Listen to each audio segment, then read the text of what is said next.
Hey everybody, welcome back to Geek Bait, episode 10, a milestone for our little gang on our little podcast. So first of all, I'm going to crack on with introducing my two co-hosts. You know them very well. Nerdy Geezer Lee, how are you, sir? Good. Yeah. Once again, coming off a night shift, nothing changes. And of course, with him, Lee, Retro Chef. Sir, how are you? I'm good, mate. I'm more than happy that we haven't been taken down, arrested, or worse yet with this podcast. So I'm quite happy about that. Well, yeah, we've made it to episode 10. Could happen with that internet act they've just passed, but anyway. I don't think we cross any lines. I think we're okay. For the moment, we're okay. I don't think we've been red flagged for anything yet. But who knows where we'll go. 10 episodes is not 100 episodes, so we'll see where we are in 10 times our episodes from today.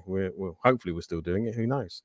Nerdy Geezer, what's been going on with you, sir? How's life been treating you? Oh, well, it's been pretty busy, isn't it? I mean, obviously, now's the time for holidays, and we went away for a week last month. Of course, it didn't all go according to plan. Got a very expensive vet bill as well. So you pay out loads of money on a holiday, and then you got to pay for an extortionate vet bill as well. So just bouncing back from that. But yeah, I mean, just a busy time, isn't it? It's a busy time of year. Yeah, life certainly knows when to come along and kick you in the proverbials, doesn't it? So Chef, did you get away yourself? I don't know if you've. I know you've been off because school holidays and dinner ladies don't have to work very hard during the school holidays, do they? So no, I've been away. Went away for my dad's 70th birthday, and then I had a week off playing golf and stuff. And then now I'm doing a bit of cash in hand. Don't tell Keir Starmer. No. It's all don't mention that guy because we don't swear on here, and if you keep talking about him, I will do. Hate that guy. It'll be after it. It'll be after it when I'm a pensioner. Just chilling out, really, sorting a few bits out at home, playing games, watching TV shows, catching up on all sorts. Really, nice. That's it, really. Yeah, we want to know about you, Martin, because you went away. You did an excursion, like a 6-week excursion, all-inclusive holiday, and then that's why we're so late with this podcast, because some people went to the Maldives, Bahamas, and then came back to Skegness. Anyway, Martin, take it away. True. I can only apologise for the delay in this episode. Some stuff going on in my life. What with me talking about Blake on the last podcast, and then we managed to get him on holiday, which was amazing. So yes, we spent a couple of weeks in Spain. Although we thought we were going to Gibraltar, we landed in Gibraltar and then walked across the border to Spain, and then had a villa in Spain. Nice. Maybe not quite Gibraltar as we first thought, but it was great. Obviously, getting Blake away, given what happened to him, he was able to swim and really starts to sort of get some action back into the leg after the accident, and we had wheelchair and crutches and all that sort of stuff for him. But it was really great. I think it was good for all the family. It was a tough last sort of 8 weeks for us as a family unit, so being able to get away, him being healthy enough to go away was awesome. So we really enjoyed it. Spent an absolute fortune on dinners, all the food, all the drink, but it was just let your hair down. The amount of hair that I have, it was good to let it down. That was why it's been taking a little time for us to. We knew this going into this whole thing, right? That sometimes the episodes were going to get tough to get out. We're all working guys. We've all got families and lives and all the rest of it. And occasionally this stuff will happen. And yes, it is holiday season, so a lot of people are away. So we knew there was going to be a month where the podcast would be difficult to do. But hey, here we are, episode 10. We're on it. We're back. Hopefully people are keen to hear what we've got to talk about. We've got a whole load of things to go through. And then hopefully it won't be too big a gap before the next one. So we do want to try and keep to that almost every 4 weeks, right?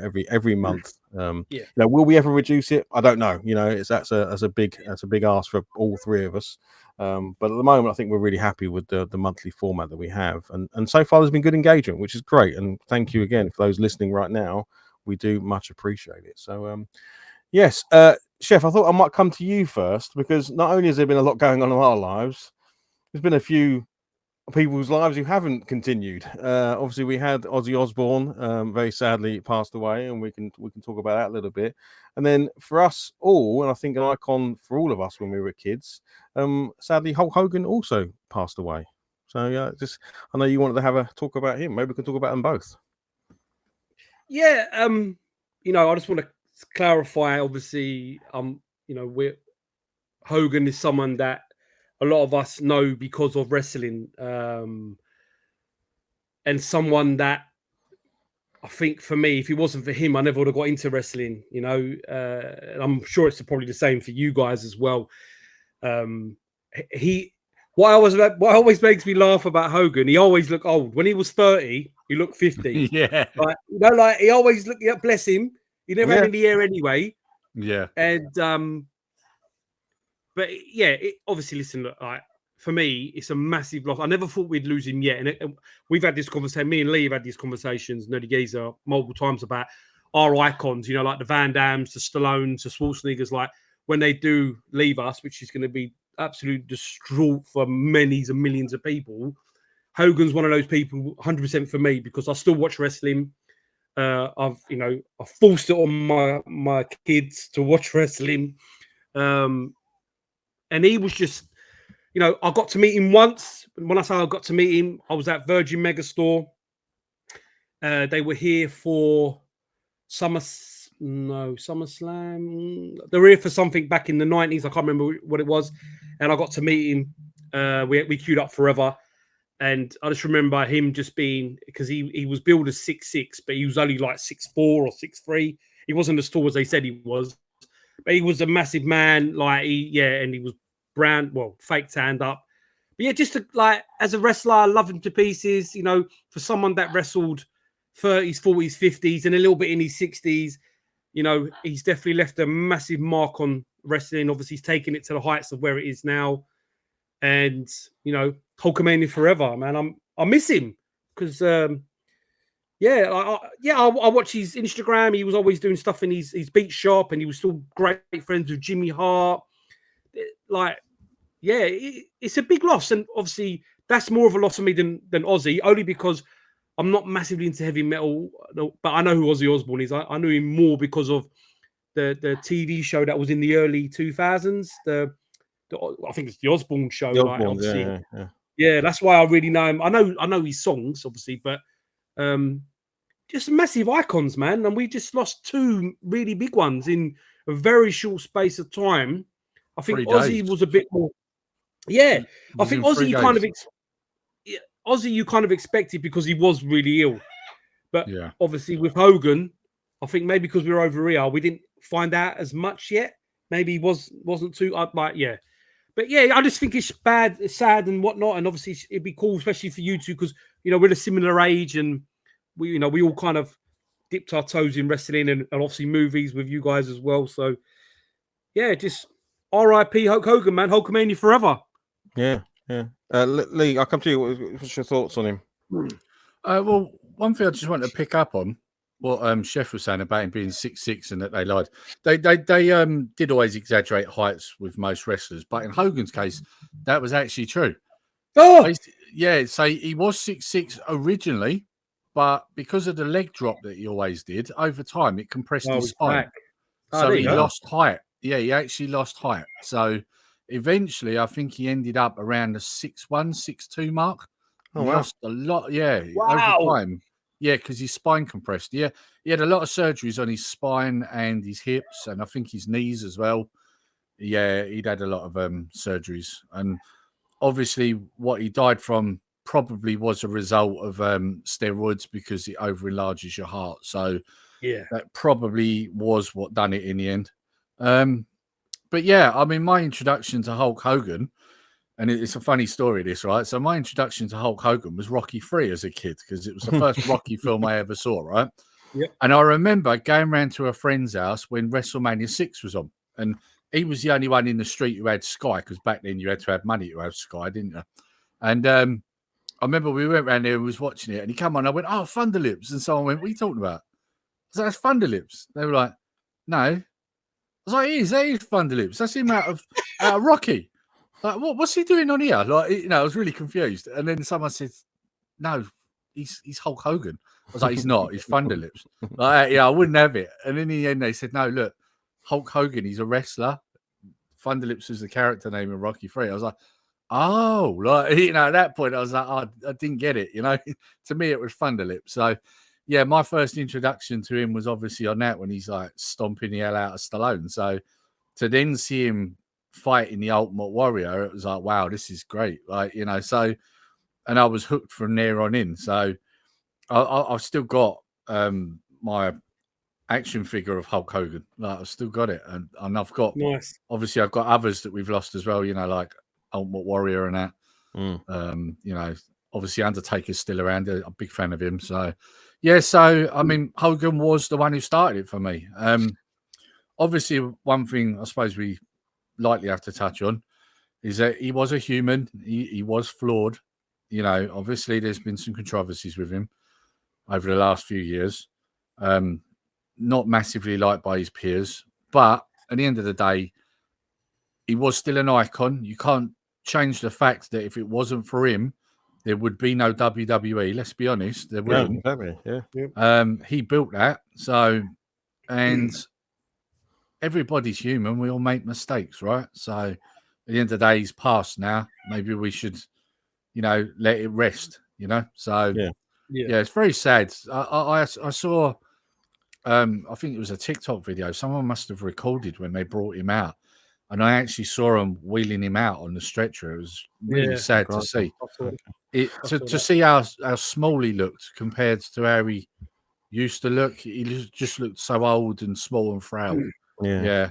Real. And I guess it was more of a surprise than Ozzy. Like, obviously, Ozzy is a legend in heavy metal, and much like Hulk Hogan, much like WWF wouldn't have existed without Hulk Hogan.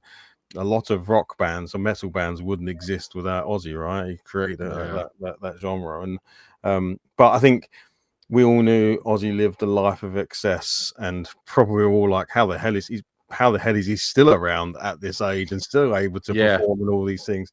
But with Hogan, I didn't see it coming at all. Like, it was total like, wow, okay, Hogan's just died. I didn't even realize he was ill, and obviously must have kept a lot of it very private.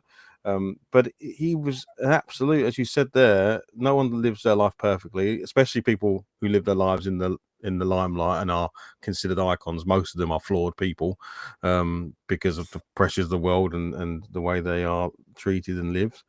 But I can remember when he was on everything. Like, Hulk Hogan was everywhere. He was on your cereal, he was on your telly, he was on your wallpaper, he was on your magazines, he was cartoons, in your movies. He was just across everything. A-Team.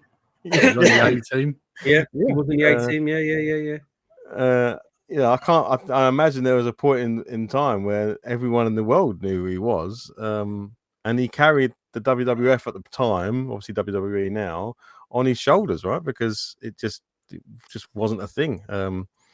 I can remember I used to stay around my friend's house, because back then very few people had like Sky. When Sky first came out, or pay-per-view TV first came out, very few people I knew had it, but my friend Danny did, and I used to stay at his house to watch things like Royal Rumble and SummerSlam, staying up till like 3-4 in the morning as kids to watch it, and it was amazing. Like Ultimate Warrior, Hulk Hogan, Undertaker, Earthquake, all these icons, Sergeant Slaughter, just all of them, just like going at it, having these big matches. And of course, when you're young, you believe every single thing you see on the screen. So it was just a magical time, I think. And he for me, like, embodies that sort of magical time of the childhood when wrestling was so huge.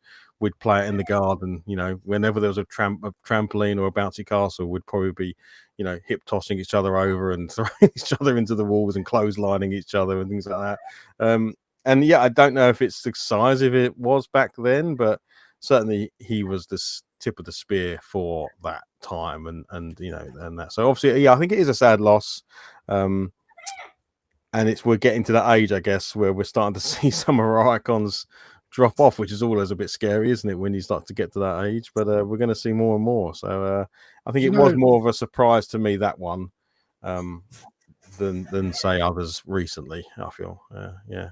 Do you know, like the thing with Hogan, right? Is even my kids know who Hogan is. That's the Yeah. other thing. He just breaks generational barriers. Everybody knows who he is. And you could say the same about Ozzy. And I didn't really talk about Ozzy, but I'm a massive fan of Ozzy Osbourne. I was gutted to hear that he'd passed. Mm. In fact, I actually couldn't watch his live show that was just before it because he was sitting in that throne and he couldn't sing properly. And I couldn't watch it. It was sad to see. You know? Yeah. I have watched it, and it is very clear to me he knew that was the last thing he was going to be doing, like the way he talks and the way he does it. So to be that at peace with things, to be able to go out on stage and do that, I think is incredibly strong. Do you know what I liked about Ozzy is he wasn't afraid to say exactly what he was thinking. And he just seemed like a very genuine, honest guy. Admittedly, you know, things sometimes he said were a little bit controversial, but I just loved the fact that he was so honest and so upfront. Like, yeah, he's a real loss. Like, you won't find another guy like him again. You really won't. No, definitely not. Yeah, so obviously 2 sad losses there, and lots for us to reflect on from our childhoods. I even just thought then, even Hulk Hogan made it into our video games. There was a very terrible, is it a CDI or Philips CDI game, or the Tropic Thunder one, was it? Or no, Thunder in Paradise. Thunder in Paradise, yeah. Yes, that was the one about the speedboat, wasn't it? Yeah. It was like a Knight Rider speedboat, basically. Yeah. God, the worst film. Do you remember Suburban Commando? Oh my God. Yeah. That was terrible, wasn't it? Love that film. Oh, I hate that film. I can't stand it. You used to have to buy the rippable T-shirts and everything, didn't you? You could buy like the merchandise was insane. He was across everything. Like he was as big as your Sonics and your Marios and things like that, right? Like he was on everything. There's Hulk Hogan. Connor had a Hulkamania T-shirt when he was about 6 because we used to sit and watch TNA, and at that point, Hulk Hogan was on TNA. Yeah, in fact, a lot of the older guys were. You had like Sting on there and Kurt Angle. There was all sorts on there at that point.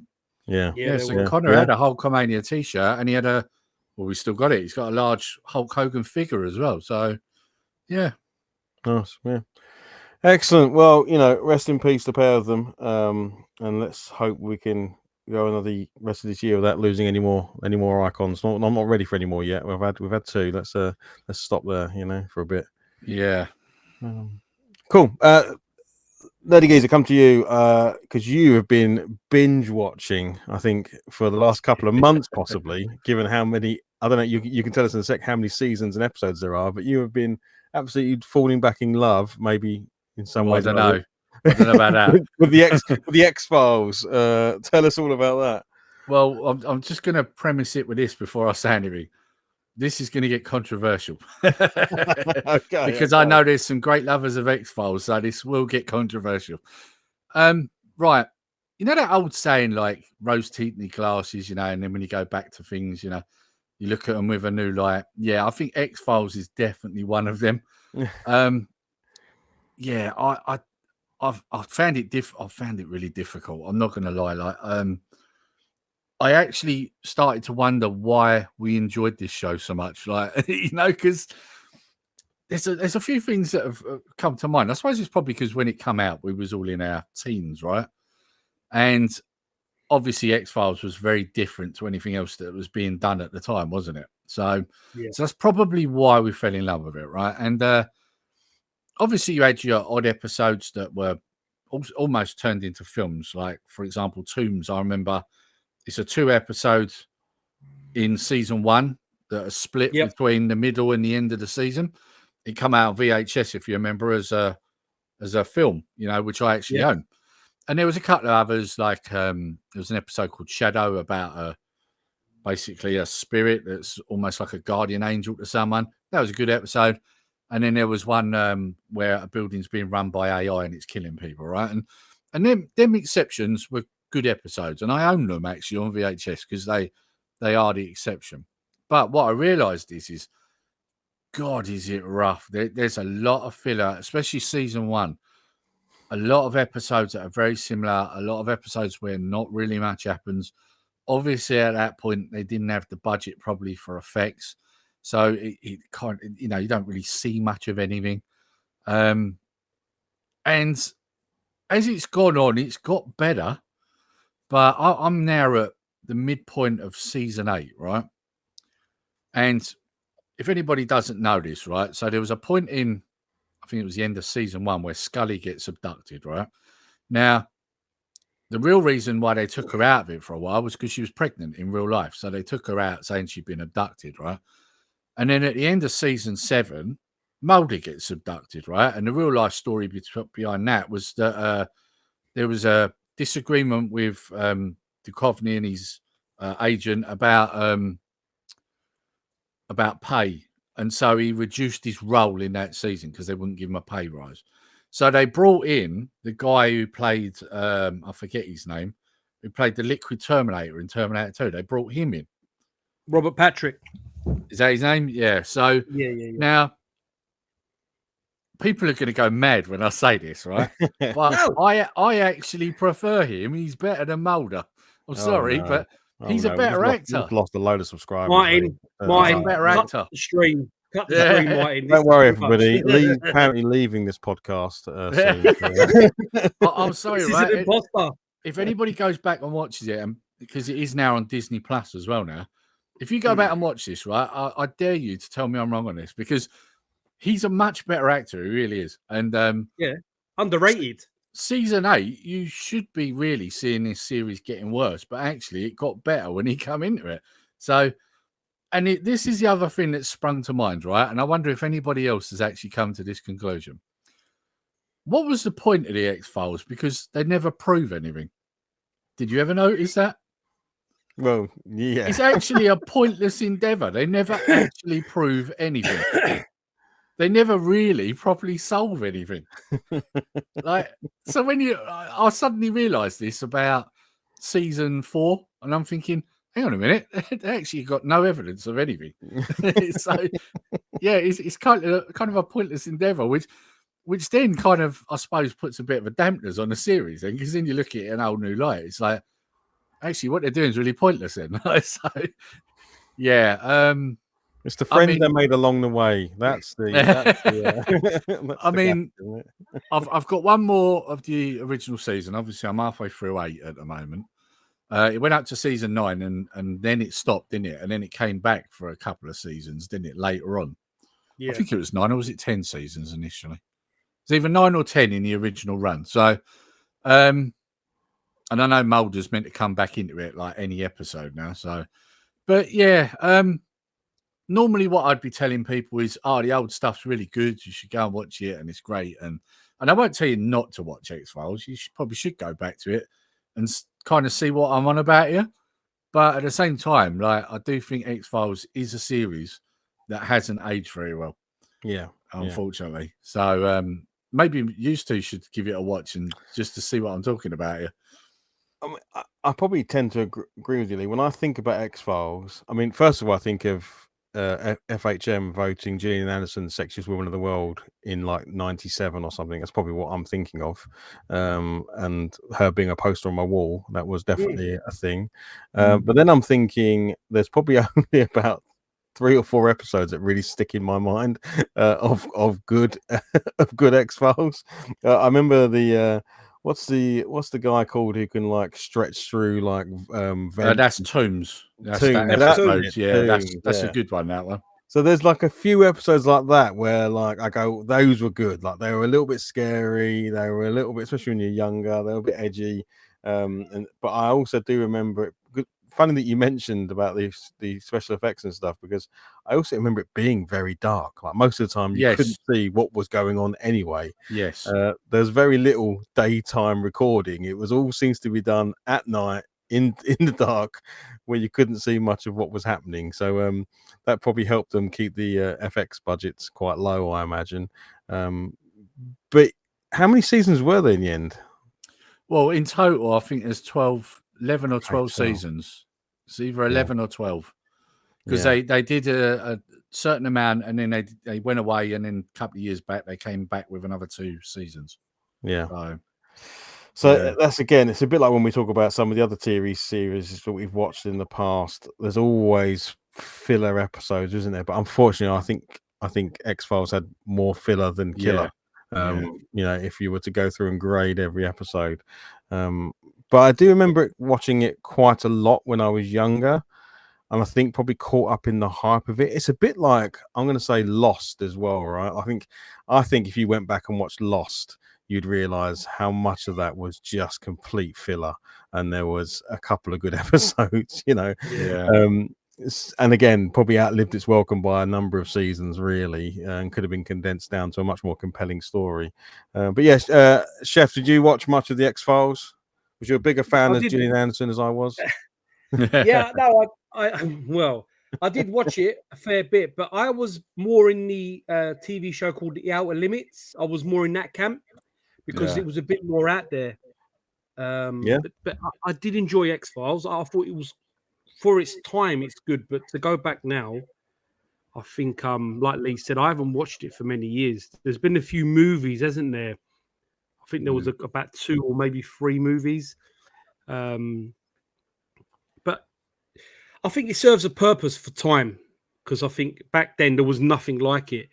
I mean, if you watched the early days of like cable TV and Sky, I used to watch, like, say, X-Files or The Outer Limits, or one of my favorites was Space Above and Beyond. I used to love that. So, you know, there's quite a few shows that were kind of similar in respects of they were a little bit out there. There wasn't like, it was on BBC Two first, X-Files, if I'm right.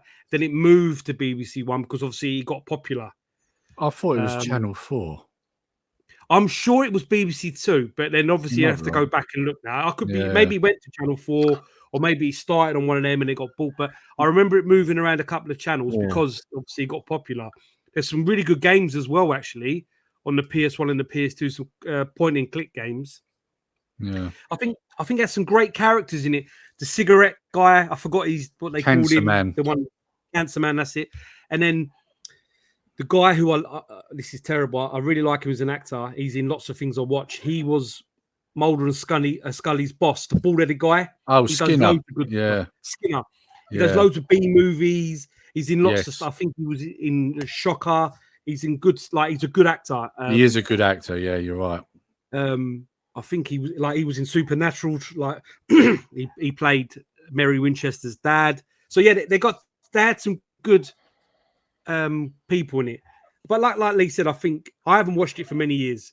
So, but Toombs I remember because it was actually quite scary because he could get through things, and he was in the escalator and he was coming through he's coming through the vents. Sorry. So I enjoyed it, but I don't know if I would now. Do you know there was something I noticed watching these? There's a pattern to how the season's going on. You can literally predict what's going to happen at which point in the season. So I've noticed that every season, in the first episode, there'll be a UFO thing, and it'll normally either be like in the first series, like a UFO thing. Season 2, it'll be like the second part of what happened at the end of the first season. So basically, you'll always have a UFO thing at the beginning, the middle, and the end of each season. So you can literally guess what the episode's going to be about before you even watch it. So, was he searching for his sister, Lee? Yes, he was. Yeah. Also, they're the dumbest FBI agents ever. They always get outsmarted as well. That's the other thing. Yeah. This is why they were working on the X-Files and not any important stuff. Yeah. Like, it's funny because they talk about in the first couple of series about how Fox was like a protege, was, you know, an upcoming great FBI agent, and how he ruined his career by taking on the X-Files. And you watch it and you're like, I don't see it. Like, it seems debatable. Yeah. Hang on, are you trying to say that Fox Mulder is Inspector Clouseau in disguise from Pink Panther? Well, kind of. I mean, kind of, because I mean, every time they get proof of something, they lose it to a shadow sort of agency. Yeah, they do. It's like, see, I mean, literally an episode I just watched before we come on here, right? There's one where a woman thinks she's carrying an alien baby, right? And basically they're talking about so all the doctors being in with each other, right? And now they're trying to take the baby, and then they're killing the mothers, right? And straight away she takes her to a hospital, and of course that hospital is in on it, and it's like, well, you are the dumbest person on the planet. You know that all the doctors are in it. You take her to an hospital, and they're in on it as well. Why didn't this occur to you? Like, you know, yeah, it's honestly they get outsmarted all the time. Yeah, yeah.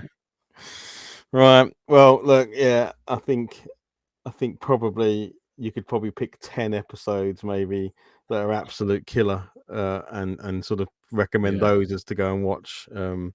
I do wonder if it probably doesn't age very well, because in this day and age, if you want to go and find out about alien conspiracies or other weird things, it's been superseded by YouTube. YouTube is now the place to go and watch great shows about any of this kind of weird stuff you might want to find out about. So, and yeah, maybe it's even spawned some of that stuff, that people's interest in the weird and wonderful, and you know, aliens and conspiracies and stuff like that. You know, it has. I mean, who doesn't love a good conspiracy video on YouTube? We all love them, right? Or a good UFO video or ghost sighting video or something like that. So it definitely spawned a whole bunch of that stuff. So yeah, X-Files, maybe best left in the X-Files for the future. There we go. That's how I'm going to wrap that one up. Cool. The next thing I was going to talk about was a big thing that happened, which is the Amiga, believe it or not, turned 40 years old. Wow. The Amiga for me is the greatest personal computer that's ever existed. I absolutely love the Amiga. Of course, the Commodore 64 is amazing, which is why you're gasped there for a second, Lee. But if I think about the amount of time I played on an Amiga, I think it dwarfs any other system ever, just from sheer playtime. I used to, so I went from the Commodore 64, and I'm going to come to each of you for your sort of Commodore Amiga memories. I know both of you have had them. But for me, I went from the Commodore 64 to the Amiga 1200, which is quite a significant jump. But that doesn't mean I didn't play the others, because in between those two times, I used to go to my friend Mark's house almost daily. I'd get home from school, get in, I'd ring him, because guess what? You had to call people on a telephone back then. Speak to his mum, say, "Is Mark there?" Yeah, I know, it's crazy, isn't it? There's no WhatsApp groups back then. Call the house, see if Mark was there. If Mark was there, "Hey Mark, can I come round and play Amiga?" Absolutely, let's go. Grab my joystick, my pastel colored cruiser, or my Terminator head joystick, run up the road to his house, and we would play Amiga for the next 3-4 hours, or until we were sent home. Well, I was sent home for tea. And we did that almost every single day after school. So it was awesome time, you know, playing Chaos Engine or Kickoff 2 or Sensible Soccer or Pang. The list of games is just incredible. Arcade Plus, of course, you know, these games. And I have such great memories of that system and that friendship with Mark and the school days. And then let alone getting one for myself at home, opening that Amiga 1200 and playing all the games. It's where my love of computing's come from. That now obviously I have a career in computing, right? So it's all been part of that life. So for Amiga to turn 40, it's a couple of big things. One, damn it, that means I'm getting old. If the Amiga's turned 40, then that's a little bit scary. The fact that the Amiga still holds up today, the homebrew scene, if you can get it, is amazing. That 40 years later, there are still quality games on the Amiga you can play. And even some of the old ones, like Sensible Soccer, play absolutely brilliant in today's day and age. I think the Amiga is an immortal machine. And it's easily my favorite personal computing device that's ever existed, without a shadow of a doubt. There you go. That's me waxing lyrical on it. I'm going to go to Nerdy Geezer. Let's tell me all about your Amiga history. Well, obviously, like you, I started with a Commodore 64. I won't go through all that story because I think I've probably told that enough. But obviously, I also had a foot in the Amiga camp because when I had my Commodore 64, my mate up the road, a fella called Nicky, he had an Amiga. And so I was playing on the Amiga long before I ever got a Commodore 64. I didn't have a computer at that point. And back then we'd be playing Golden Axe, IK Plus. What else was we playing? So many good games. Cross Out or X Out. Not Sensible Soccer, Kickoff, I think we was playing. Yeah. There were so many games. We played them all. And of course, then I got my Commodore 64. And, obviously I was a little bit sort of taken back because it was like, oh, not quite as good as Nicky's Amiga, but it was good enough, But then obviously later on, my uncle, he bought an Amiga 1200 and he gave me his 500 plus. And so then I was officially an Amiga owner, right? And lots of memories of playing that with my uncle. Forward on a couple of years, my uncle then was moving out to the States. He was getting married. And he gifted me his Amiga 1200. So then I had a 1200 and I don't know whatever happened to that. I don't know what my mum did with it, but both the Amiga 500 plus and the 1200 disappeared. They could be in a loft still, maybe, or maybe they went to a charity shop. I don't know, but they disappeared. I never found out what happened to them. So it's quite sad. Although, thanks to a certain person that's on this podcast, I now own an Amiga again, thanks to Martin. So I was desperate to get one, and you gifted me your one, didn't you? So I'm lucky enough to have one now, and obviously it's got the GoTech drive on it as well, hasn't it? So yeah, which because whilst I say I love the Amiga, what I am not in love with about the Amiga 40 years later is the media. The Amiga floppy disk media is I'm going to say at best a 50-50 chance of it working. So if you do want to use those original discs, I find that often they work well, again, about 50-50. So it's having something like a GoTech or the WHD load on a CF card within the machine, if you've got the IDE port, is the way to go and load games from that. But if you can pick up new games, which there are, getting them on disk, loading them from disk works absolutely fine. It's just those older ones, if they've maybe not been stored in the best way or protected in the best way, they can be a bit hit and miss with mold and such. Lovely, absolutely great. Chef, yourself, I know you in fact, whenever we've talked about old retro computers, you've often talked about the Amiga. So tell us all about your Amiga history.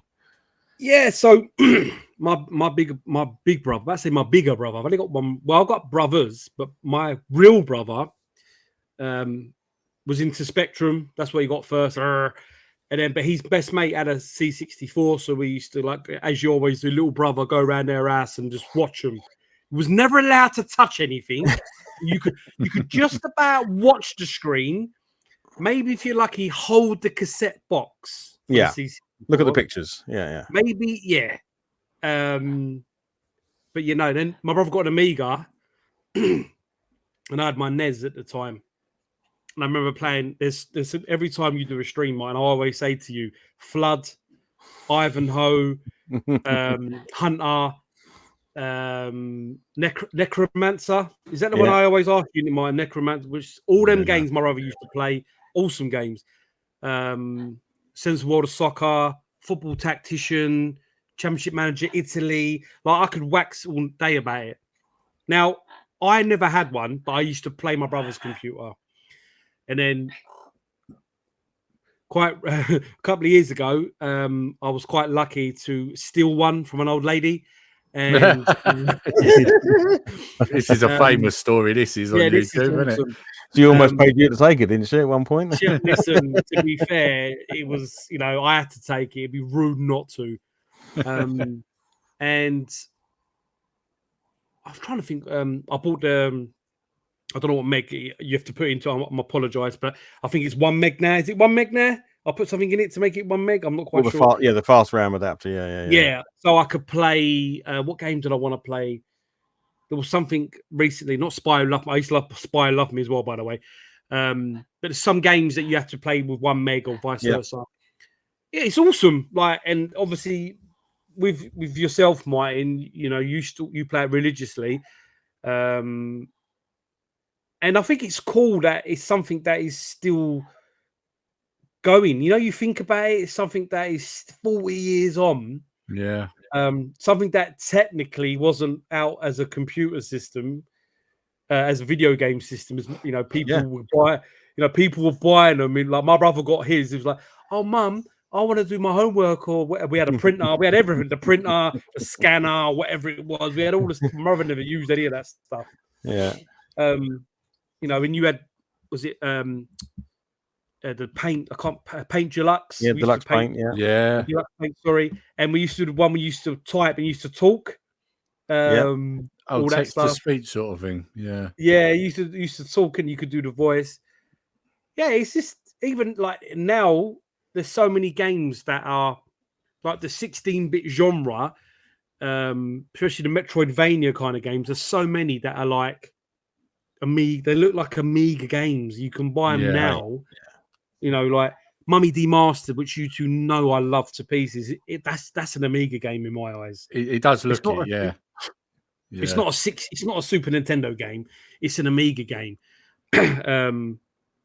And it's cool. I don't know the tuber's name. I do know who he is. I forgot his name. The one who's involved with like the Commodore stuff at the moment. Yeah. Who always retro recipe. I mean, it's a slightly different story, which we can talk about. Sorry, yeah. Payfractic. The Payfractic guy. Oh, there we go. Yeah. And he's made, I don't know how easy it's going to be, but obviously he's made hints towards potentially doing something in the Amiga space, because Commodore, you know, there is a separation there from a trademark point of view. I'm not going to pretend I know any details of it. No. I think he's made hints that potentially down the road there could be some Amiga stuff involved in the future. So yeah, fingers crossed on that one.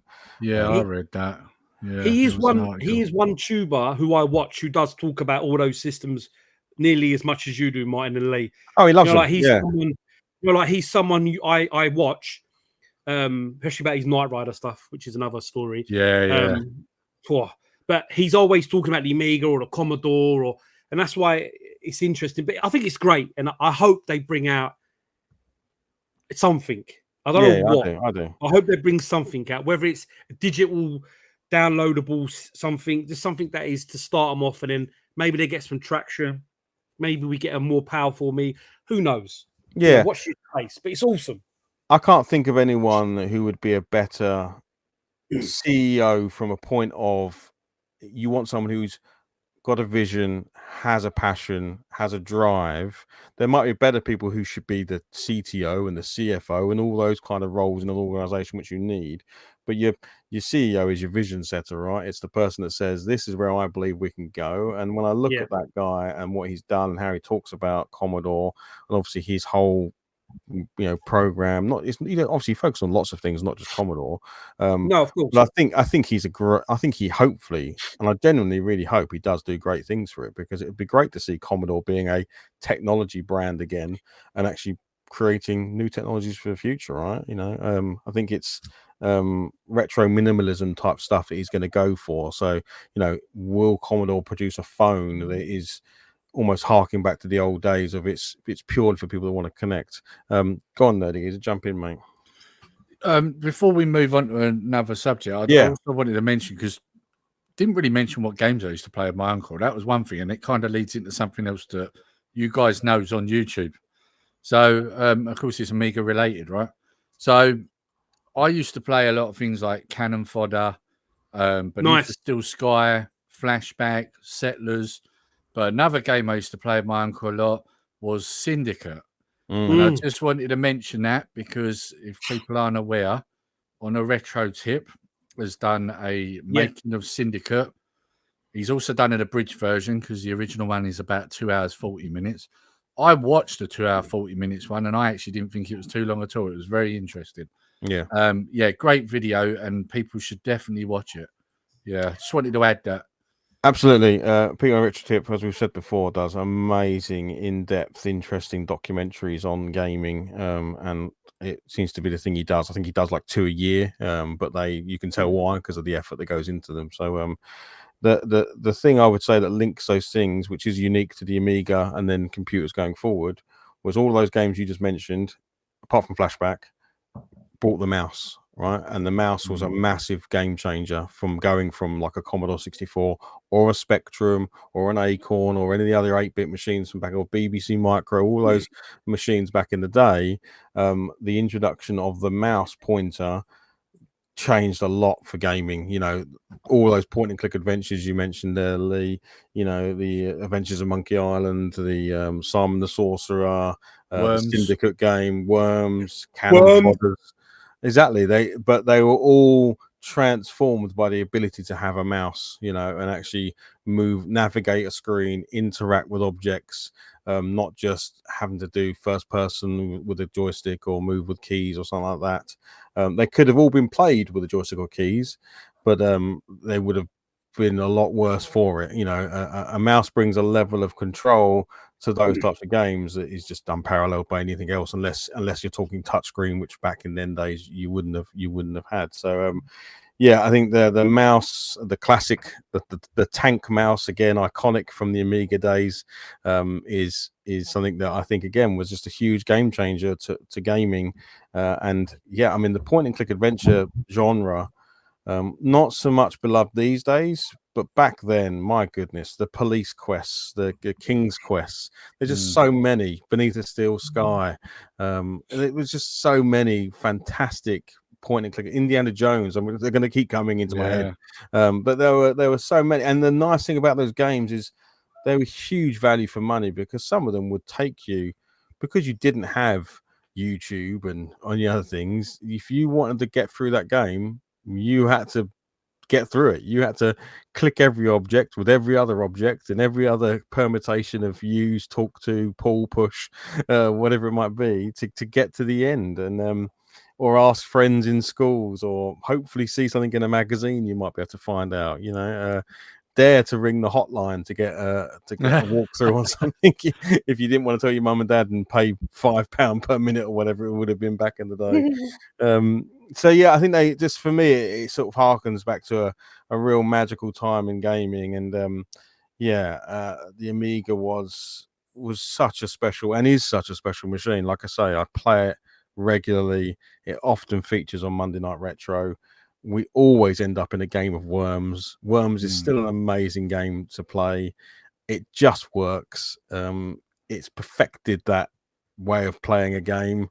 But like you say, Lee, if I was to fire up Cannon Fodder right now, I would not sit here thinking I'm playing a 40-year-old or 35-year-old game. It plays 100%. perfectly. It's just a good game, isn't it? It's a fun game. That's it. Yeah. The graphics don't need to change. Like if you would say, "Oh, let's remake Cannon Fodder," no, I hope you would just go, "Well, here's Cannon Fodder. It looks exactly the same as it was. It doesn't. Yeah. You don't There's need nothing to update on it. It's it's perfect." And even Sensible Soccer, funnily enough, there was a company that tried to remake Sensible Soccer. I think it's called Tiny Football, and it's just like, it's Sensible Soccer. Just play Sensible Soccer. Like it's already been perfected. That type of football game has already been perfected by Sensible Soccer. You know? So there was a Tiny Football. That's interesting, because there was a copy of Cannon Fodder on the PS4 called Tiny Soldiers. Oh, okay. Well, there we go. So, which was nowhere near as good. Just to add. No, exactly. Yeah. And you know, Lemmings, all these games that were really not simple, because I'm not going to dare say they were simple. They were probably incredibly difficult to create, but I loved Lemmings. They just worked so well. Like if you were asking someone to recreate it today, they would just go, well, it already exists. There's no point recreating it. It wouldn't be better with better graphics. It wouldn't be better with better controls. It's just all there already, and it's a perfect game. And I think you said it, Chef, about Amiga looking games. Sometimes you do just fire up a game and go, that's an Amiga game. Like there's like 100%. One that springs to mind is a game called Rough and Tumble, where you're a little kid with a machine gun, and the graphics, the style of it, everything. You just like, that's an Amiga game. Like, what about the music? Oh yeah, it's just I mean, that's another thing with the Amiga. The Amiga had fantastic music. Yeah. I mean, I remember R-Type, that loading screen of R-Type. Oh yeah. You know, just superb. And RoboCop as well. when it drops down, RoboCop. You know, like it's so good. Yeah. There is. We have to call it out when we see it. There is one genre the Amiga never really did very well on, and that was in your fighters. So in your Street Fighter, your Rise of the Robots, like that's the way you had to. Everyone had an Amiga. If you had an Amiga, you probably also had a SNES, so you could play Street Fighter 2 on the SNES, but play everything else on the Amiga. Because no matter how they tried, a 1-button joystick, and sometimes a 2-button joystick, was not quite good enough for your one-on-one fighters. And when we did have them, Body Blows and some others. They were terrible. Body Blows was awful. You had like 6 discs. You had to keep switching over. Oh, mate, honestly. Yeah, unfortunately, it never did quite find. There's one, I'm trying to remember if it was called Spirit something or other, Spirit Fighters or something, where you'd summon animals, and they were all pretty bad. Unfortunately, I do remember Mortal Kombat not being too bad. Yeah, it was less offensive. Yeah, but play better. It was one of those genres. Sorry. He said offensive. I'm thinking, what the hell? It was less offensive. Like, you could get some enjoyment out of it. It wasn't as bad. Yeah, but you definitely went to your console for your fighters. I think that's where we were like, we can play it on there, but I'll play on the SNES, thanks. But for everything else, the Amiga is so up there. Yeah, well, look, let's continue the story. Let's continue this conversation because we did touch on it a little bit, and it was something I wanted to talk about because linked to Amiga is obviously the rebirth, reigniting of the Commodore brand, which, as you alluded to, Lee, Perifractic has, and people don't know who Perifractic is. He's a, I would say, big YouTuber, right? I mean, he's definitely in the upper echelons, right? I don't know if he owns Kit. I think that classes you as well, YouTuber. But a very successful. I'll say this: a very successful YouTuber and successful individual. I think he's been part of the Star Wars universe in various movies and stuff, and been on the side of it. His wife is also much in that sort of film industry things, and done a lot of stuff. And they've got this big YouTube channel where they focus on retro recipes is the YouTube channel, and Payfractic is the guy behind it all.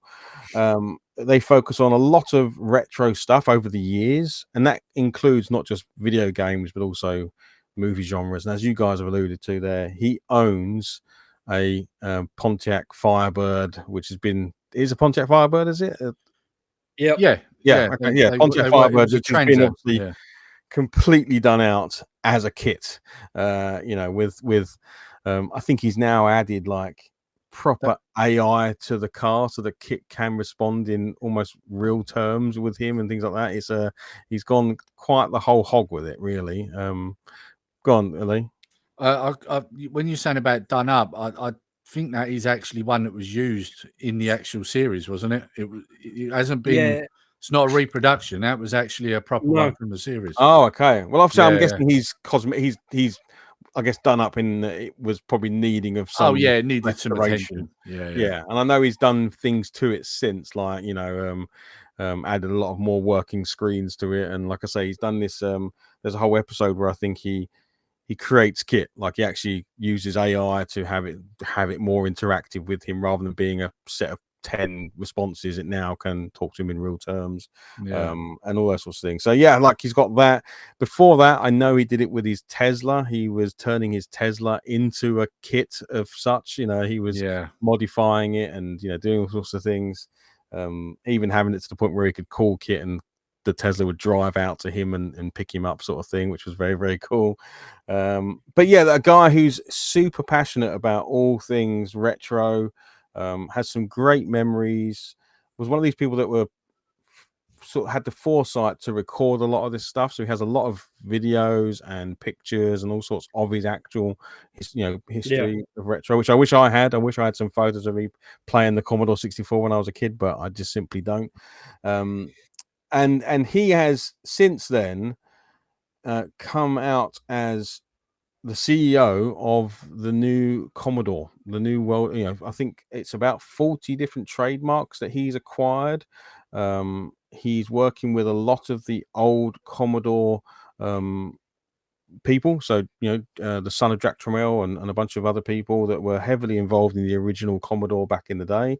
I think they've not publicly made it aware, but I think they bought it for the low millions, they said. So I think people are guesstimating sort of £5 to £6-7 million or dollars that they've paid for all of these trademarks. Wow. So serious money. They're not mucking about. They've actually gone out and done this. They've got some celebrity backing in one of the actors from, I don't know if you guys ever saw it, Silicon Valley. It was like a comedy like tech startup series. It was on one of the American channels. I've seen bits of it, and it was quite funny. If you work in tech, then a lot of the references they made were obviously of what you hear from sort of tech companies from that time in Silicon Valley, all the startups, the googliness, all that sort of thing. So yeah, look, the way I view this is I applaud anyone who pursues their dreams, right, and has a go, and as we've already said, to me, Pay Fracted is someone who's extremely passionate about it. He's certainly putting some money behind it, him and his conglomerates, and if they can make Commodore a thing again, then I'm here for it. They've already released a new product, which is the Commodore 64 Ultimate. Yeah. It's essentially the coming together of 3 existing products. There's the main board, which is done by one company, the case, which is another company, and then the keyboard, which is this third company. So I think you can go out today and buy those 3 things, but then you still got to build it and do all of that jazz, where they're going to be selling it as a bundle, pre-built, pre-configured, all go in a nice box, so you can have hopefully that Christmas morning opening your new Commodore 64 Ultimate. I've bought one. I think that's probably no surprise to anybody, because again, I put my money where my mouth is. I'd like this to become a thing, and therefore I'm going to stick my money in it and hopefully make it a thing. Do I need one? Probably not. I've got a Commodore 64, but it feels very exciting to be at the beginnings of a new Commodore. Nerdy Geezer, what's your thoughts on new Commodore?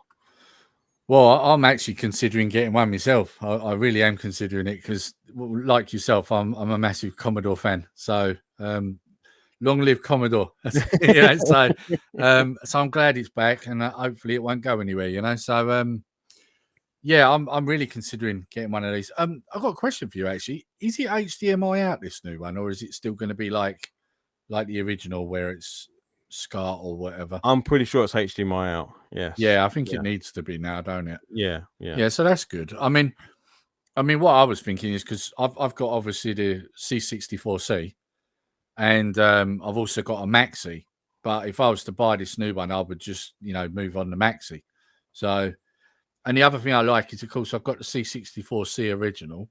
If I got this new one, well, it looks like the original Commodore 64, the first model. So, yeah, you got best of both worlds, haven't you? So, yeah, I think it's great what he's doing. I'm glad somebody's done it, and I think he was probably the best person to do it because he's a big fan of Commodore. So he's going to probably do things the right way and treat it right, and with the respect it's due. Unlike people who pretends that they are, and then money, and don't think about the damage they're doing along the way. I don't think he would do that because he's very passionate about Commodore. So I think only good things would come from that. So yeah, and he has got a good channel. I like watching him too. On a side point, did you ever watch the one where he goes looking for the jewel truck? Did you see that episode? That's a good one. Yeah, that is a good one. Interesting story behind that. He ends up in a canyon somewhere, just trying to. It's in the middle of nowhere, like in a desert, pretty much, isn't it? Yeah, it's crazy. Yeah. And I think in a way, while some people might not like that some big YouTuber now owns this brand, because I've seen him getting a bit of backlash about it all, I also think that's probably a positive thing, because if you can imagine having the responsibility of Commodore on your shoulders with millions of people watching, I also don't think that the backlash would be astronomical. So I think that does put a real sort of onus on you to make sure you do the best you can for this new brand. And of course he wants to anyway, because no, he's not silly. He's not invested this money with not a plan of making on his investment. Otherwise, why would you bother? So he's obviously done it from a very sensible direction. But yeah, I'm not expecting him to be shipping out knockoff Temu virtualization devices with the Commodore logo on just for kicks and for cash, or blenders. Yeah, or whatever. Yeah. Commodore blender, Commodore microwave, whatever. Yeah. It's a really interesting space to watch, and yeah, I'm really excited about it. Chef, I know you kind of already give your thoughts, but I mean, while we've been talking, is there anything else that's kind of sprung up for you? No, I just think it's cool. You know, there's one word, Martin, that whenever I think about you when it comes to certain things, there's one word that always comes to my mind, and it's the ceremony. So And ceremony. And when you watch his channel, he's all about the ceremony. He's, the guy was crying on YouTube. I remember watching one of the ones he played. I think it was Star Wars. Yeah. At Christmas. Yeah. You think like, and he was like balling up. And I was just like, this guy is the real deal. Yeah. And yes, he's got a YouTube persona, but it's like a tongue-in-cheek thing. Like he's talking to his dog and the dog's talking back or whatever, and like the bubbles. But like you said, he is someone, he's a proper custodian, someone who you can leave this brand with him, and he's going to make a couple of quid for himself, and good luck to him.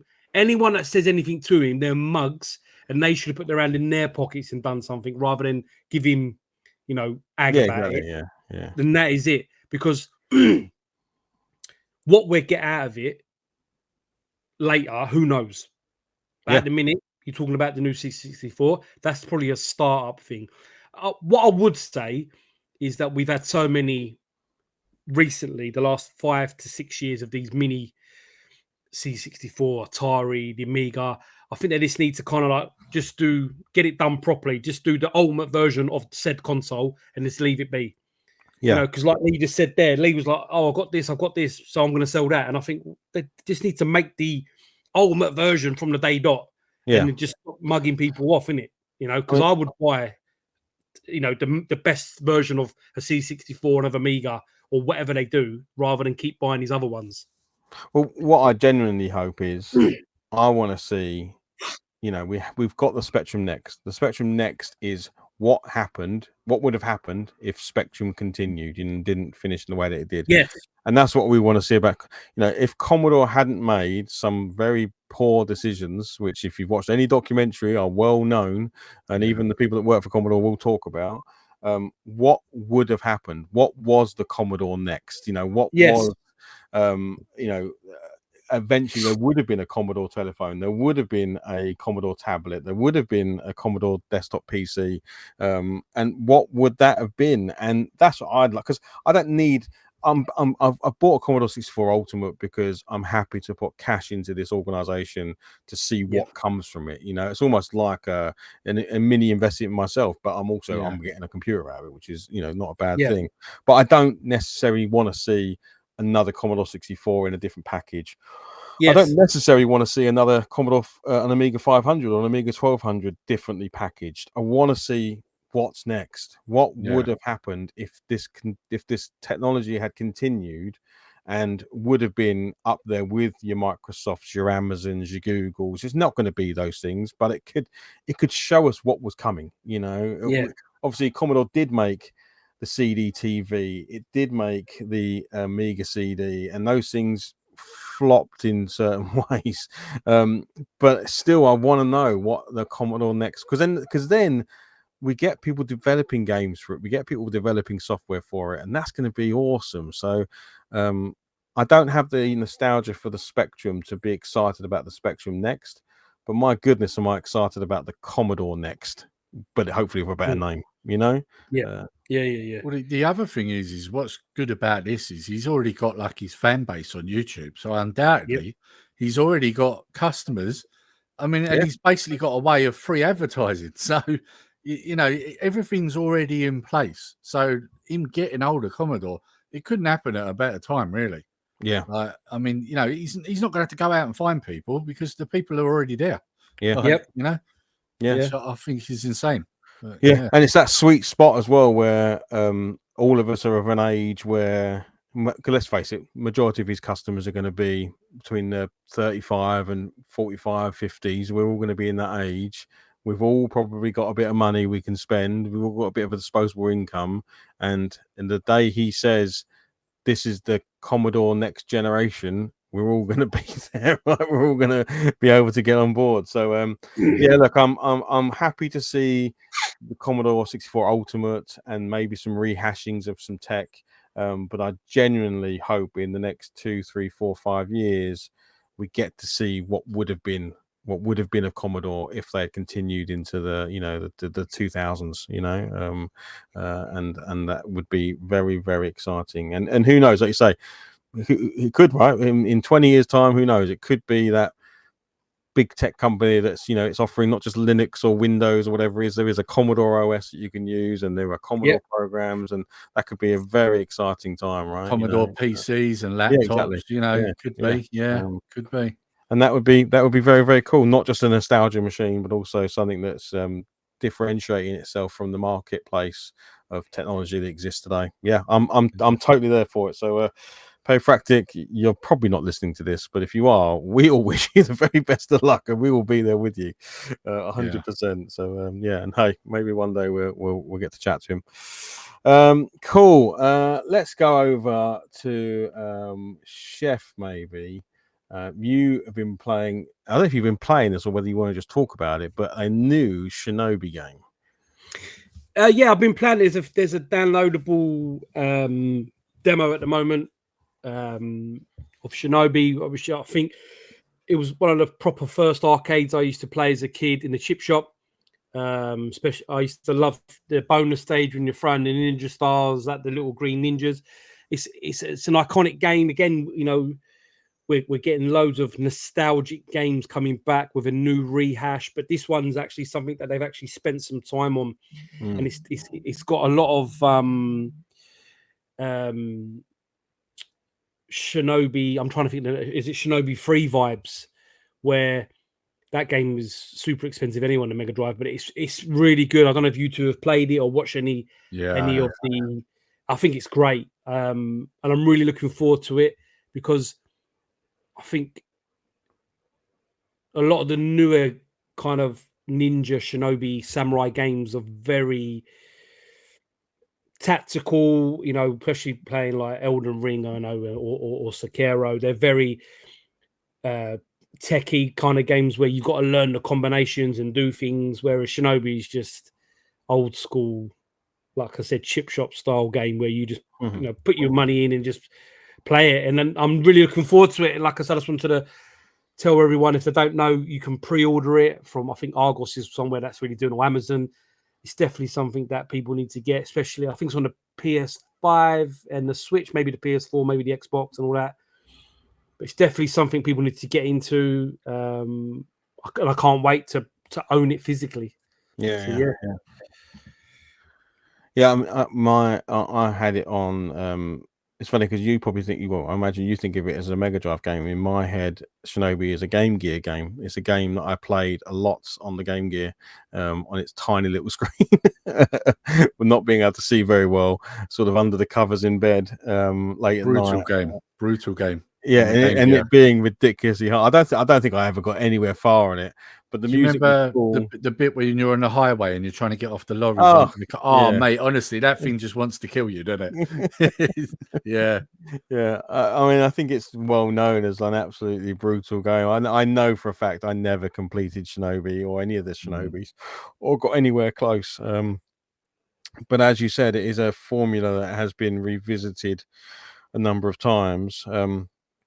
Actually links to a game that we're going to talk about with you, Lee, I think a bit. But on the Shinobi side, what is it got? Is it trying to differentiate itself in any way, Lee? Is it doing anything that's different from the previous games, like any of the mechanics of the game or anything? I don't want to say it's a rehash, but it obviously is playing on those nostalgic traits of how it plays. It's a 2.5D kind of game.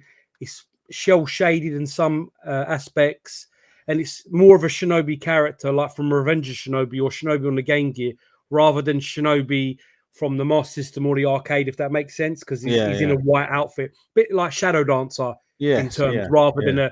than Shinobi on the arcade. But it's in essence, I don't know. I don't want to say a rehash because it's not a rehash, but it's awesome. It's just got lots of traits of the old, but also stuff from new, which I think will draw in people who want that 2D game. Where, like I said, the newer Samurai Ninja games can be super tough. You know, if you're not used to so many buttons, for example, on a controller. Yeah, I mean, can I just add? I've actually been playing a Shinobi game actually over the last few days because I recently picked up a 3DS because my boys have got one, and I've had this game for a while, and unless I played it on theirs, I couldn't really play it. So now I've got my own one. I bunged it on and I was playing it the other day, and that's the Shinobi game on the 3DS. And it's interesting what you're saying there about it going back because I don't know if you remember me saying in the group the other day that I feel they've overcomplicated this game. Like the DS one, it's ridiculous, right? When you start the game, you've got about 10 pages of instructions on different button combos and what to do when. And by the time you get to the end of it, it's like, yeah, I don't remember any of that. Like, because it's so much to learn. And it's not like, like if you're playing it on the Xbox or something like that, you do a tutorial. It's not that. It's literally just screens of button combinations. So you're just reading it. So by the time you get to it and start the game, you're like, I don't remember any of that. So maybe this is one of the reasons why they've gone back and simplified it. Maybe this is something that people complained about when they brought the 3DS version out. I mean, it looks great, sounds great, but it's a lot to remember. It is a trap sometimes those games fall into, doesn't it? It'll give you, like, for the first level, you learn the first couple of moves and the jump, the double jump, the double dash jump, and then you've got like the attack here, attack that way, low, high, and all this sort of stuff. And then by the sort of fifth, sixth level, you've got so many moves, you end up using just the same two throughout the entire game. Yeah, because you just can't get on with all the combos. Like, I could do the triangle, square, square, square, triangle, but also I could just spam triangle. yeah, and just get through on triangle because my brain is not going to remember. Oh, and then there's the triangle, square, square, circle, triangle, square, and it's like, no, I'll either have triangle, triangle, or triangle, square, and I'll just stick with those. Because you just get to that point where you feel like the game's fast enough paced anyway. Because I've now also got to do precision jumping in there. I've also got to do double jumps and double jumps with a dash, and then you just get to the point where you're just overwhelmed with controls. It's like, this isn't Street Fighter. I'm not trying to be world champion a character. I'm just trying to hack and slash through some cool levels and hopefully see a cool boss at the end. And I think games do have a danger of just over complicating that formula, where you just don't need it, right? You just I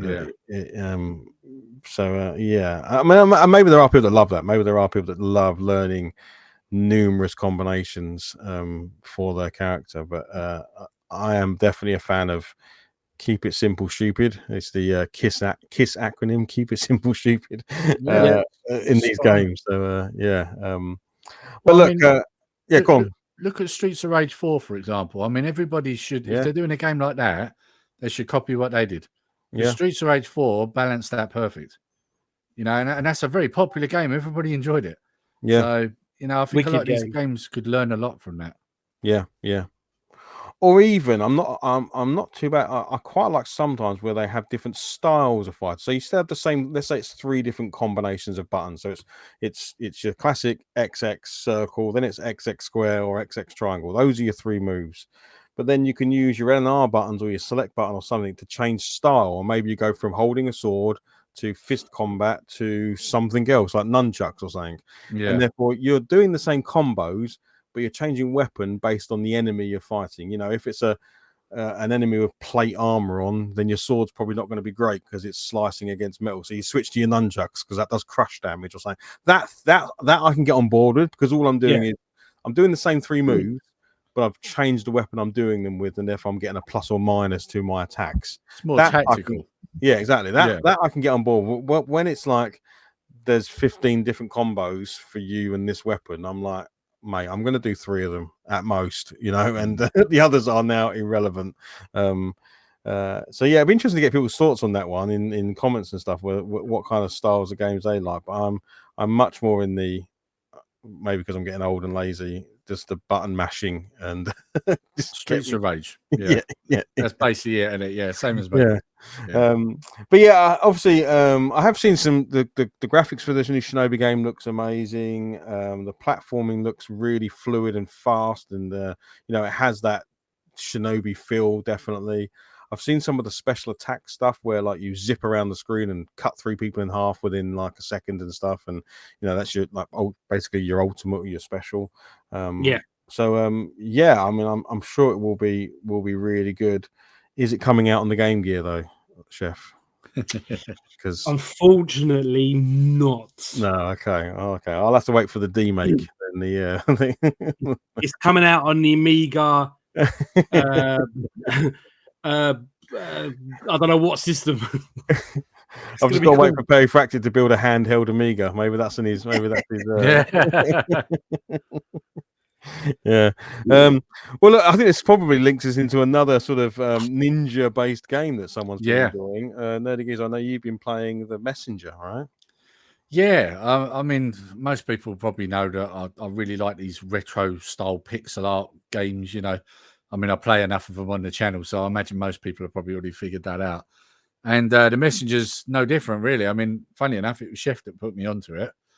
And it's funny, isn't it? I've got a PC, and I spend most of my time playing these pixel art graphics games, which aren't really demanding on the system I've got, but they're fun. And yeah, what I've noticed with the Messenger, like you say, another ninja game, so it's interesting.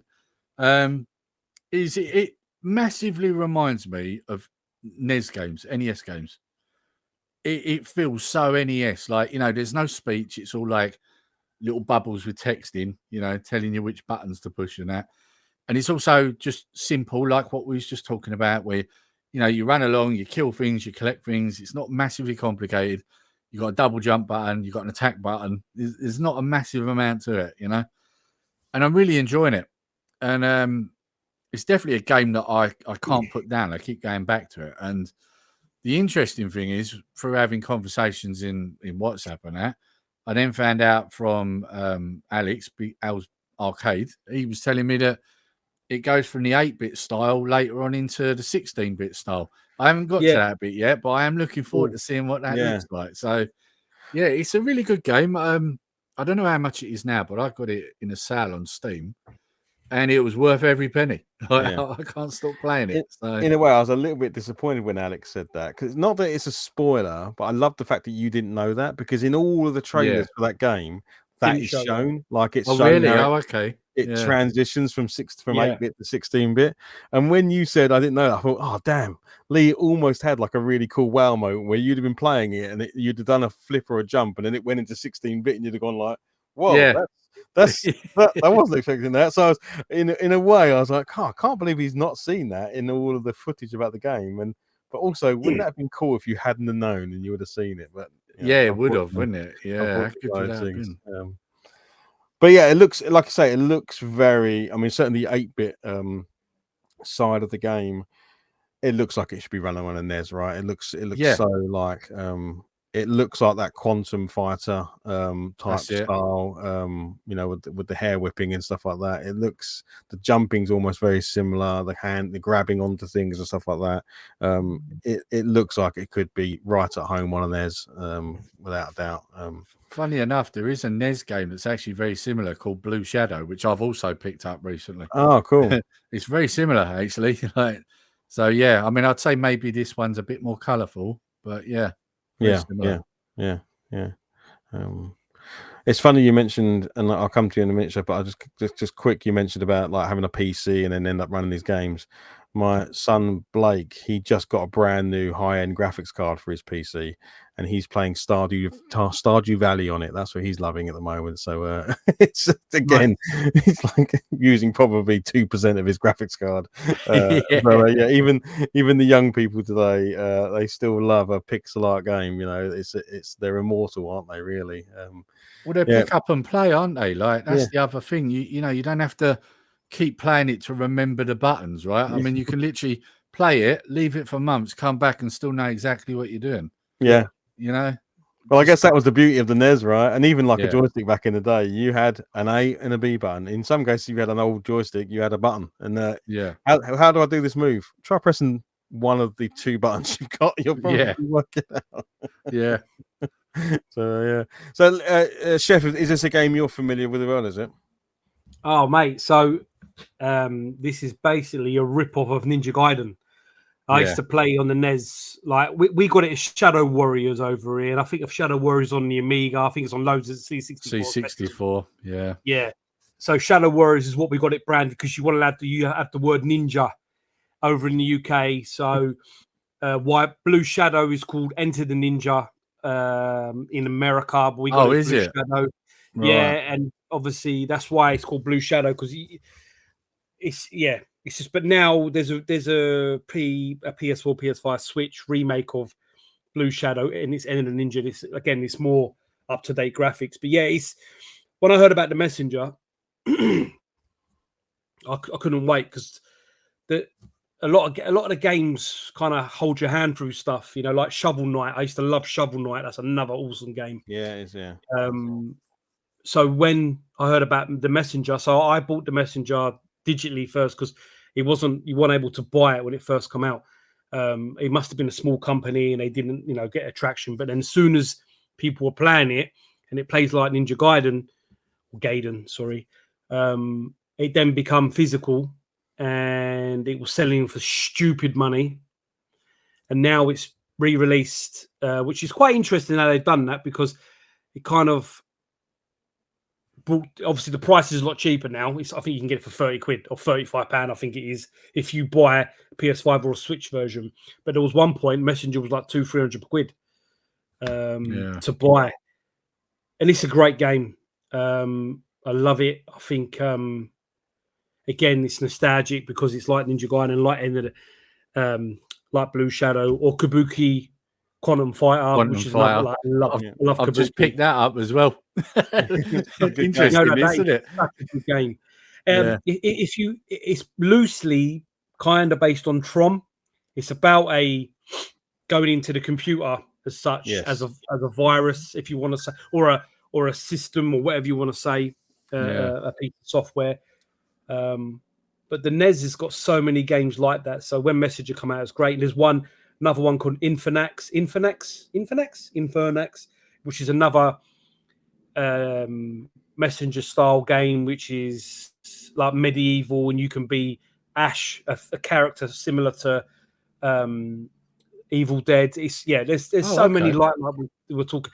Yeah, I'll share it with you later, Lee. It's like it's hard, but it's wicked. It's a really good game. I think it's pronounced Infernax. I think it's pronounced like it's awesome game. Interesting your mention about Ninja Gaiden. You know there's a new Ninja Gaiden out as well, right? Yeah. So that's I'm trying to because they brought back that, but I can't think what it's called. It's Ninja Gaiden something. Hang on, I will find out because I was looking at it. It's in my watch list already, so I will let you know. I mean, there's some great Ninja Gaiden games. There's a zombie one. There's quite a few good ones. There's a good one on the Wii U. All the ones on the PS5 and the Xbox 360, PS3 and Xbox 360 are awesome games if you can get your hand on them. Sigma and all that, they're like proper, and they're normally quite cheap as well. But I love those games. Maybe you can see that as the name of it. Ragebound, yeah, Ninja Gaiden Ragebound.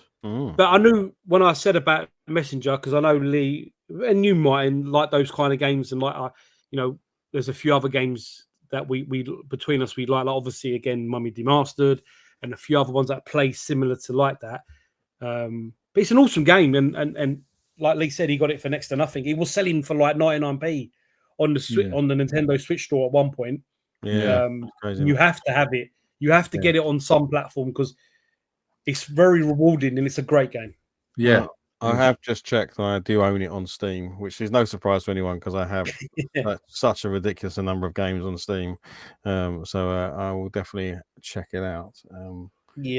Yeah, cool, excellent, good stuff. I think the last topic of today is going to be yourself, Nerdy Geezer, on talking about Villains Toy Chest and Chalkhead Comics. If I've said that correctly, hopefully. Chalkhead Comics. Chalkhead. Close though. Close. Well, I'm getting near every time I say it, so Yeah, so obviously I mentioned that we went away last month and we went to Isle of Wight because we like going there. It's really nice. And no, didn't see any red squirrels this time. I was really disappointed because that's one of the places where you still see the great British squirrel. You know, the red squirrel. We don't want these horrible American grey ones. We want the red ones. So, and of course, Isle of Wight being in the middle of the water, I mean, the grey ones never got there. So the red ones raged supreme. So yeah, unfortunately, didn't see any of them. But what we did find is a few retro shops. Now, I probably should add, I did look for gaming shops, and I'll be honest, I was quite disappointed actually. One in particular, I won't name it, but one in particular I went into, they was using, old consoles to hold doors open. Yeah, Super Nintendo holding a door open. Oh, mate, sorry, if you are not going to put that on a shelf and respect it, I'm not buying anything in your shop, mate. Simple. Because the chances are it won't work anyway. Yeah. So I ended up going into a lot of because obviously I like my collectibles and my comics. So I went into a few of them sort of shops. And one place I ended up in was in, I think it was Newport. It's a place called Villains Toy Chest. And it's kind of interesting, actually, because I walked into one shop looking at movie art with signatures on, of the actors in the shop. And looking at that thinking, Jesus, some of this is expensive. And then seeing down the back that the unframed ones were a little bit more reasonable. So I'm flicking through them. And then as I looked to my left, I noticed that there's a glass cabinet with Sofubian. So I was like, that's random. What's that doing there? So I walked round the corner and then I realised, oh, there's another shop here. So it was inside this gallery bit. So, and that's Villains Toy Chest. And I walked in and there was an older gentleman and a younger lad behind the counter. And, literally the minute I walked in, they greeted me and, started talking to me. Really friendly and that, and very welcoming. And, initially started telling me, what are you into? And I said, oh, pretty much anything, mate, to be honest. Collectibles, games, comics, movies, you name it, I'm into it pretty much. And, I'm looking around as he's talking to me. And then I noticed a Nick Nitro in the glass cabinet. Now, if anyone knows who Nick Nitro is, he's a character from Small Soldiers. People who know me know I enjoy the Small Soldiers franchise. And I've been collecting the figures. So Nick Nitro is one of the harder ones to find and definitely more pricey. So I asked the guy how much, and he gave me a price. And initially I thought, a bit high that.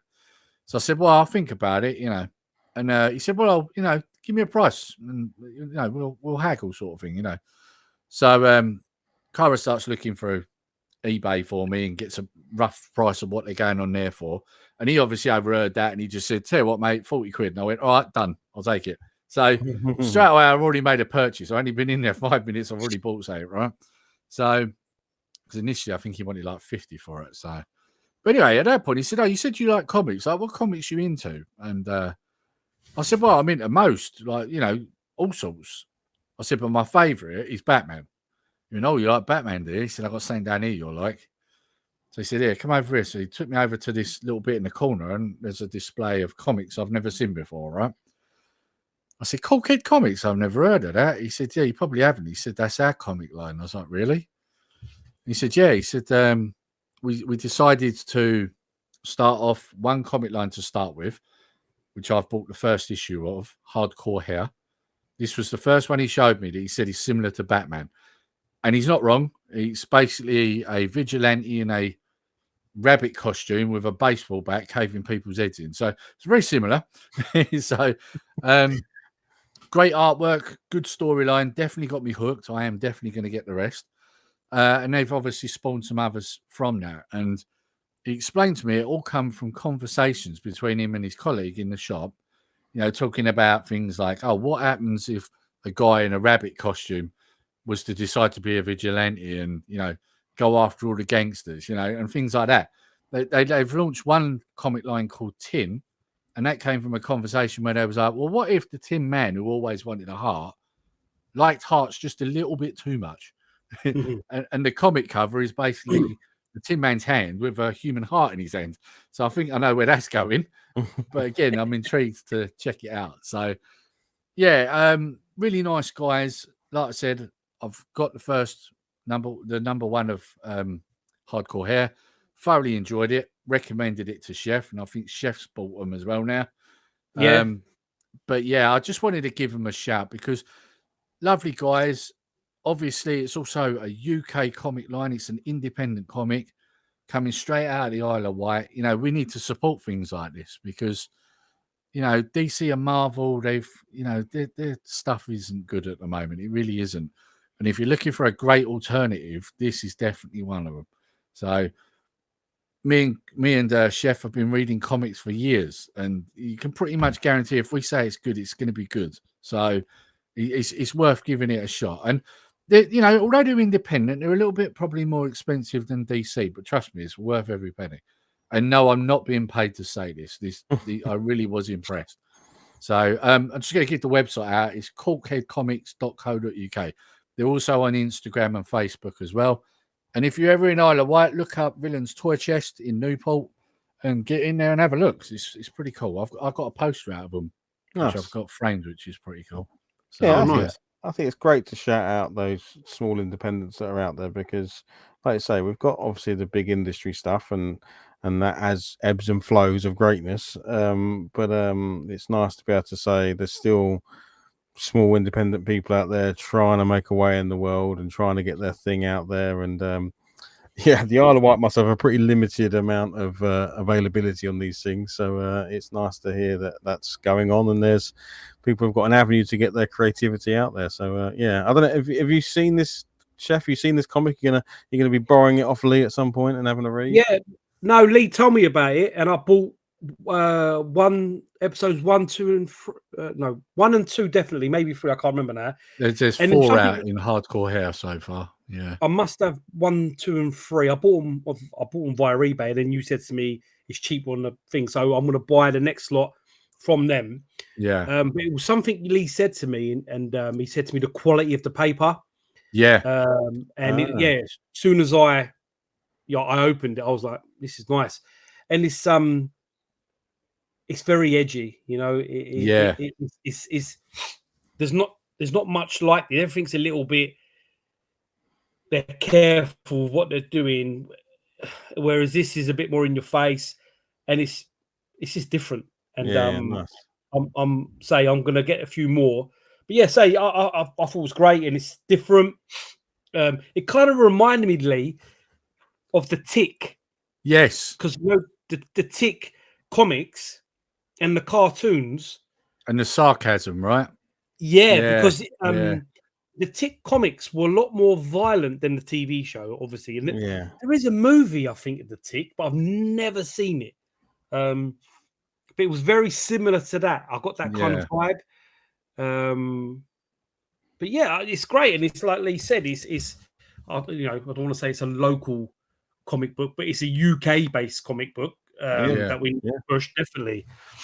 But yeah, it's great. I've definitely, like Lee said, I'm sure Martin have dropped the link at the bottom. Definitely something to look at, just to put some eyes on it. There's no harm in doing that. Yeah, one of the other lines they've got out is one called Fox, and I said, "Oh, that looks interesting," because the cover looked really good. And he said, "Yeah," he said, basically, you know, it's kind of like a Wolverine sort of thing, you know. I thought, I'll have to get that then. So, you know, yeah, cool. Nice. Just come to me actually. Did anything ever happen with there was a comic book line that was going to be loosely modelled on like a Keanu Reeves type character? I think he was involved in some way. Like, I've got it. It's called Berserker. Berserk. I was about to say Berserk, but then I know Berserk is something else. So it's like Berserker, is it? I've got graphic novel 1 and 2. I still need to get 3, but they've also started a prequel set called Berserker Bloodlines, which shows you him in the past coming through time. Yeah, because basically, I don't think this is really a spoiler. Most people know it. He's immortal, basically. Yeah. So is it a line you'd recommend then? Is it a good? Oh, definitely. Yeah. But I wouldn't recommend it to kids. It's super violent. Like yeah. Like, you know, people's limbs coming off, all sorts. Yeah, no. Fair enough. Fair enough. But yeah, I remember that being a Kickstarter of time ago. So it's good to hear that it became a thing and you enjoy it. So that's really great. He looks like Keanu Reeves, like the Yeah, I think that's character. how they kind of like modelled it, or he was involved in it in some way. He is wasn't involved in it. Yeah, Yeah, he is. yeah. Yeah. That's cool. That's cool. Excellent. Well, yeah. Well, maybe at some point I'll get to have a look at it. Maybe when you come around for a chat sometime, I can have a read. That'd be good. They're cheap on Amazon as well. Like you can Oh, pick them okay. up for like £9 each, and each graphic novel I think is like 4 or 6 comics in each one, Nice. something like that. Yeah. All right. Cool. Brilliant. Yeah.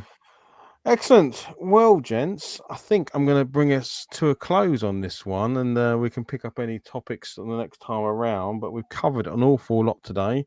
I think, given we were a little bit rusty and we're a bit of a gap in time, we've managed to have a good conversation about a lot of things. If you made it this far, we massively appreciate it. What I will quickly do is just check in with you both. Anything going on YouTube wise, Nerdy Geezer? Anything going on with you?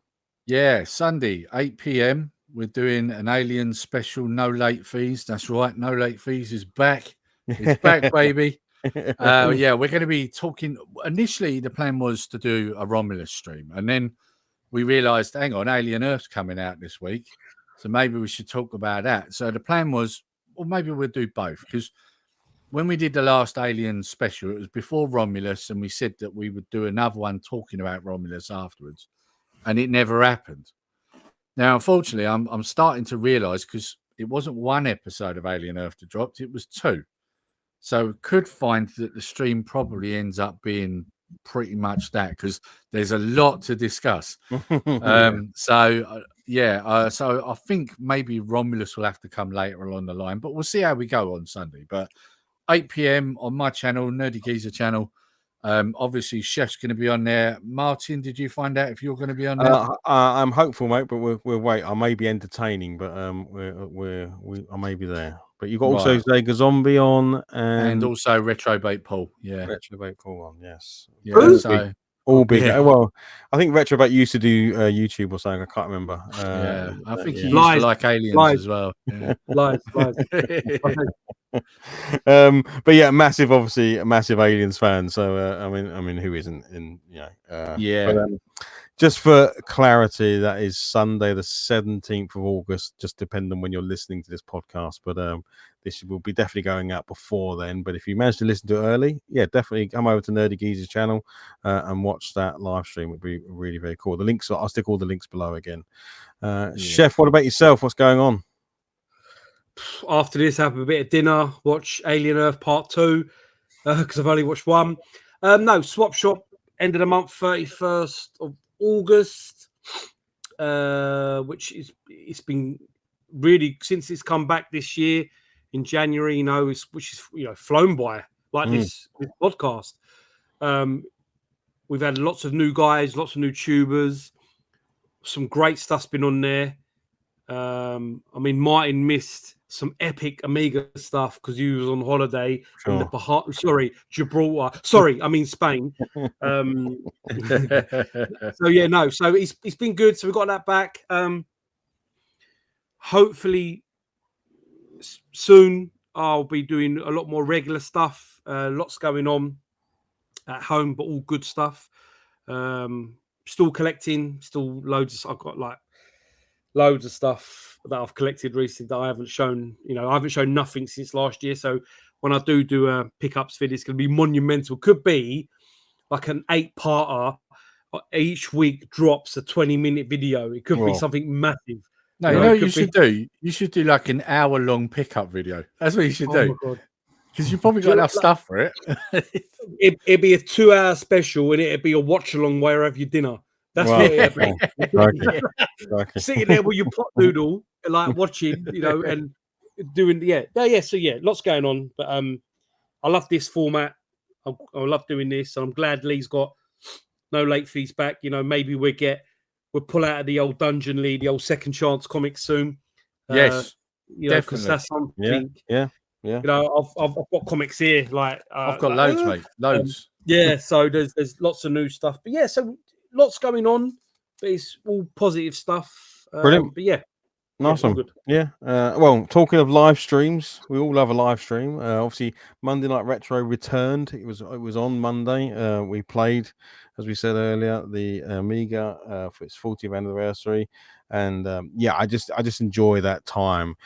I know Mondays are probably terrible days for people, and hard to work out. But to me, a Monday is awful. So hopefully, I can make a Monday slightly better by playing some retro video games. So it'd be great to see people come along, and people have come along and said hello. So it's really nice. If you're around Monday nights, 8 o'clock on my channel, I'll be live streaming pretty much every week for Monday Night Retro. And yes, I'm not going to commit to it now, but I still get people ping me interested in the return of the quiz. So maybe that's something I can think about for even potentially doing something for the end of this year, because it's the end of this year is going to come fast. It's already August time, like as you said, Chef. Like it doesn't feel like it's been that many shows of the Swap Shop, and obviously with 10 months, 10 episodes of this podcast, which is 10 months of time. That's it's not going to be long before we're talking about our 1 year anniversary, which would be crazy. Yeah, time ticks along pretty darn fast. But yes, I've done some pickups videos. I've done some other bits and bobs. But it's the Monday Night Retro that I really enjoy, and this podcast. So those will be the continuation of the main things that are on the channel, with pickups and other bits in between.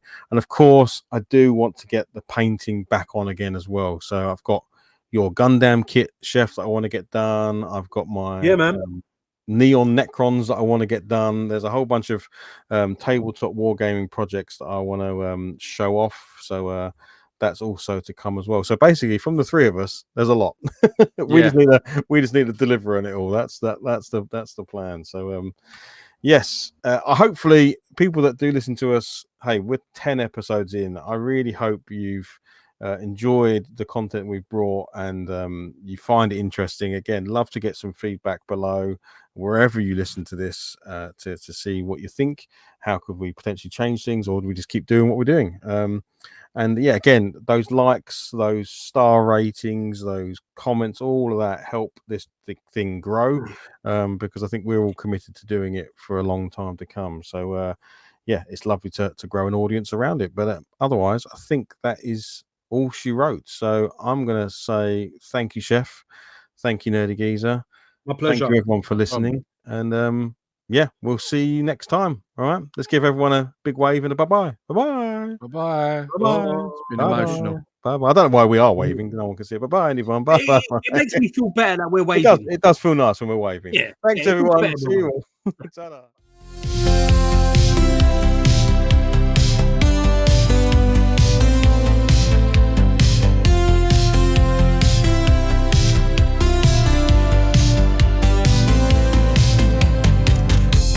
Joystick and let's explore pixel worlds behind that door.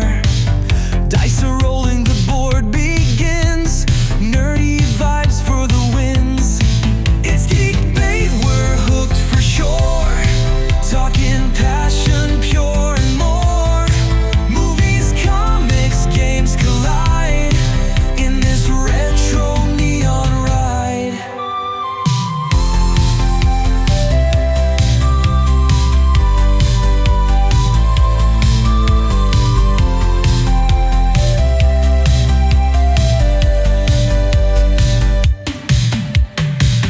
Every month the mics ignite. Phantoms clash, they shine so bright.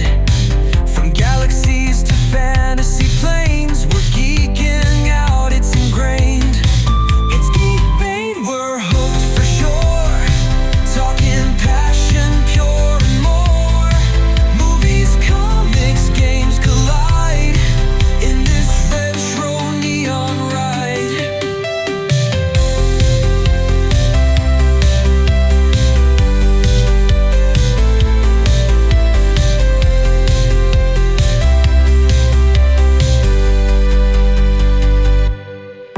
From cardboard pieces to virtual zones, the nerdiest fuel we've ever known. Laughing loud with geeky flair, three friends bond in the air. Join the chat, grab a seat for the stories that can't be beat. Sharp opinions.